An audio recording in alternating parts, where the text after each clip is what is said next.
অসমীয়া ছোৱালী ৰেখাৰ কন্যা সন্তানটিৰ নামকৰণ কৰিলে।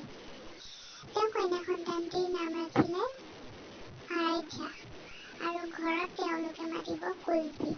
কুলফী নামটো দিয়াৰ অৰ্থ হ'ল অসমীয়া ছোৱালী ৰেখাই বোলে যেতিয়া তেওঁৰ কন্যা সন্তানটো গাত আছিল তেতিয়া তেওঁ খুব কুলফী খাবলৈ মন গৈছিল আৰু সেই কুলফী খোৱাৰ কাৰণেই দেউতাকে নিজেই তাইৰ নাম দিলে কুলফী আৰু আৰাধ্যা নামটো তেওঁৰ দেউতাকে ৰখা।